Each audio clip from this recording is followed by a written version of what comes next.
Can I gate, দেখো can auxiliary ভার্বের modal verb, can সাবজেক্টের পূর্বে রয়েছে, আর মোডাল ভার্বের পর ভার্ব ইউজ হয় সবসময় ভার্ব ওয়ান হয়, তাই তো। তাহলে দেখো যে এটা যেহেতু ইন্ট্রোগেটিভ তাই ক্যান সাবজেক্টের পূর্বে বসেছে, সাবজেক্টের পরে তাহলে কি বসবে, মেইন ভার্ব বসবে ভার্ব ওয়ান, তাই তো।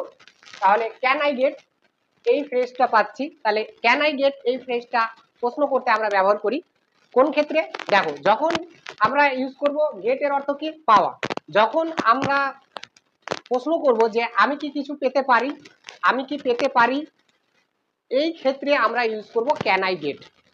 তারপরে দেখো যে সাহায্য করার ক্ষেত্রে অথবা কাউকে কিছু করার জন্য প্রস্তাব করতে আমরা ক্যান আই গেট ইউজ করি। তো দেখো যে এখানে আমি কিছুটা সেন্টেন্স নিয়েছি, তারপরে আরো কিছু সেন্টেন্স নেব। প্রথমে আমরা এই বাক্যগুলোকে বাংলা থেকে ইংরেজিতে অনুবাদ করব, তারপরে কিন্তু আরো কিছু বাক্য নেব যেগুলোকে আমরা বিভিন্ন টাইপসের বাক্য নেব, সেই বাক্যগুলোকে কিন্তু এই ফ্রেজটা দিয়ে আমরা অনুবাদ করব। সব ক্ষেত্রেই ক্যান কিন্তু পাওয়া অর্থে হবে না, দ্যাটস ওয়াই সেই জন্য বলছি এই ভিডিওটাকে প্লিজ ওয়াচ করো টিল দ্য এন্ড, ওকে, শেষ পর্যন্ত। তো দেখো যে can I get, can I gate যার অর্থ আমি কি পেতে পারি, তে পারি অর্থে কি বসে, তে পারি ক্যান প্লাস ভার্ব ওয়ান। তাহলে দেখো যে এটা হচ্ছে ইন্ট্রোগেটিভ, তাই ক্যান আই গেট আমি কি পেতে পারি। এবার দেখো পেতে পারি হয়ে গেল, এবার কি পেতে পারি, প্রশ্ন করো কি পেতে পারি, এক কাপ কফি, তাহলে কি a cup of, a cup of coffee, C O double F double E coffee.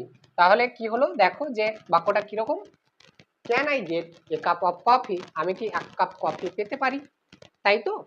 তারপরে দেখো যে আমি কি আমার কফিতে চিনি পেতে পারি, তো এটা হচ্ছে ইন্ট্রোগেটিভ, এটা ইন্ট্রোগেটিভ, তার জন্যে দেখো যে ক্যান সাবজেক্টের পূর্বে বসবে, তাহলে ক্যান আই গেট আমি কি পেতে পারি।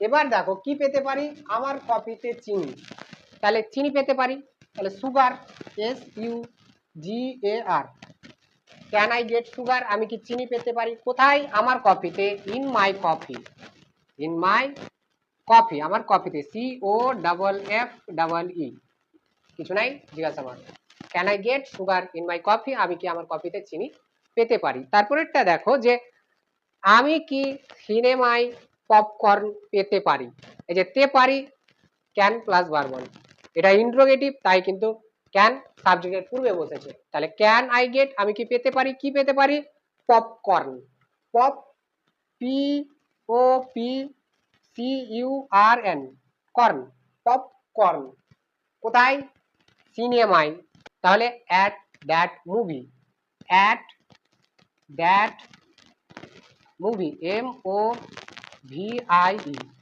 কিছু নেই জিজ্ঞাসাবাদ, can I get popcorn at that movie আমি কি সিনেমায় পপকর্ন পেতে পারি।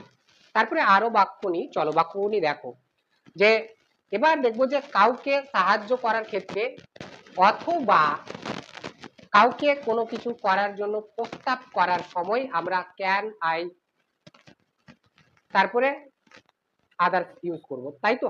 তো দেখো বাক্যগুলি দেখো, তো দেখো যে আমি কি তোমাকে অন্য ড্রিঙ্ক দিতে পারি, এখানে গেট কিন্তু লেটের মতো ব্যবহার হয়েছে, যেমন দেখো যে আমি কি তোমাকে অন্য ড্রিঙ্ক দিতে পারি, দিতে পারি যে can I get, can I get you আমি কি তোমাকে দিতে পারি অন্য drink, another drink, no T H E R drink D R I N K, okay. তারপরে জিজ্ঞাসা চিহ্ন, can I get you another drink আমি কি তোমাকে অন্য ড্রিঙ্ক দিতে পারি।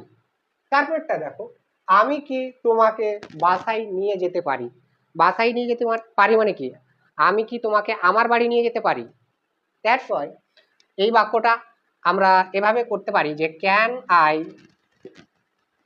আই এখানে টেক করতে হবে, টি এ কে ই, টি এ কে ই, ওকে, ক্যান আই টেক ইউ আমি কি তোমাকে বাসায় নিয়ে যেতে পারি? ইউ তোমাকে কোথায়? হোম বাড়ি। কিছু নেই জিজ্ঞাসাবাদ। Can I take you home? আমি কি তোমাকে বাসায় নিয়ে যেতে পারি? তারপরটা দেখো যে আমি কি তোমাকে এটি সারতে সাহায্য করতে পারি? সাহায্য করার ইংলিশ কি? হেল্প। তাহলে আমি কি তোমায় সাহায্য করতে পারি? Can I help? Can I help you? আমি কি তোমাকে সাহায্য করতে পারি এটি সারতে? Finish that. ফি F I N I S H. Can I help you finish that? এটি সারতে আমি কি তোমাকে সাহায্য করতে পারি? তাই তো। তো স্ট্রাকচারটা দেখো and try to translate the sentences yourself and understand the fact. Okay, and try to make lots of sentences these types of. Okay, so যদি ভিডিওটি ভালো লাগে so please like, comment, share and subscribe to the channel and please hit all notification. Okay, so thanks for watching. See you again in other videos.